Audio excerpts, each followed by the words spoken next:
Hi everyone, and today we're going to talk about Scorpio. Scorpio is the natural sign of the 8th house in the horoscope wheel.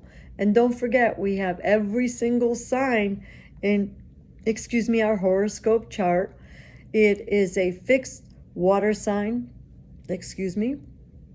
and it's a very powerful sign, and it's we desire. So don't forget, everything in the southern hemisphere has to do with others. That's the southern hemisphere, and right there. So the other thing is too, it's opposite of Leo. So it's opposite of Taurus.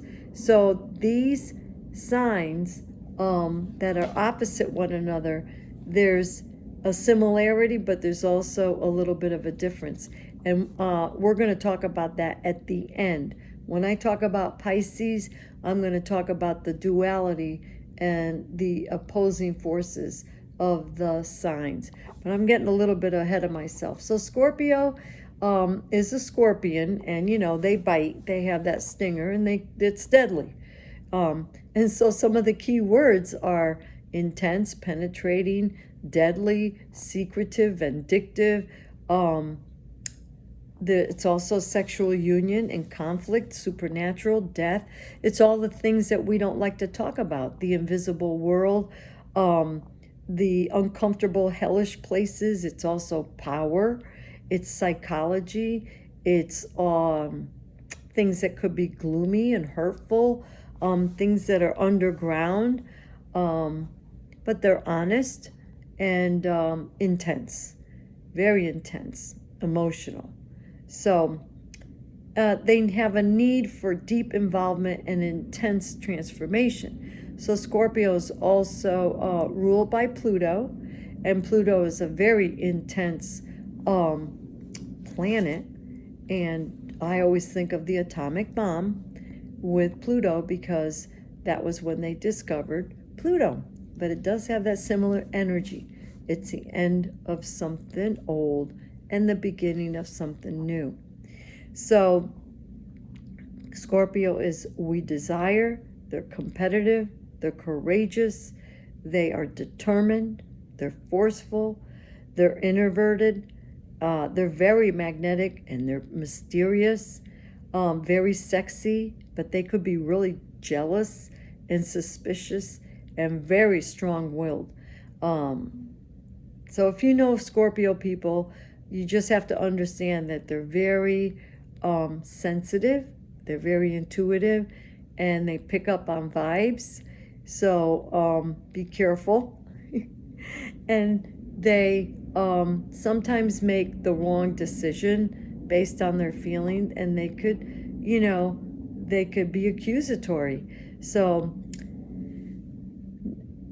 don't hold a grudge against them, because you do have Scorpio in your chart. So, quiz time. When would a Scorpio be strong in your chart? If it's in the parts that are like the cross in the middle. So that's a house position, and we will talk about that later. And also, another layer would be planets. So if you have planets in the sign of Scorpio, that gives it more power, So, for example, if you have the sun in Scorpio, that's where you shine. So all these keywords and these traits would pertain to you, because that's where you shine. You might like to work with death. I can't tell you how many charts I've seen with Scorpio or Pluto connected with the Mercury and something like that. And I'd say, well, they might be talking to the dead, or they might have some kind of communication thing with the dead, or the underground, or the mysterious, the invisible world. So, and it's true. So it's just a language. Astrology is a language, and we have the many components. We have the signs, the houses, and the planets, and they all work together. So I try to break it down in little nuggets, so that way these videos are nice and short. I don't have the patience for a 1.5 to 2 hour video. I try to listen to them, but you know what? I got things to do. And with my appetite, I like to eat. You know, that's the moon in Taurus too. and the Venus in Cancer. I love to eat. So I hope you've enjoyed this video. If you have any questions, you know what to do. And I'll talk to you soon.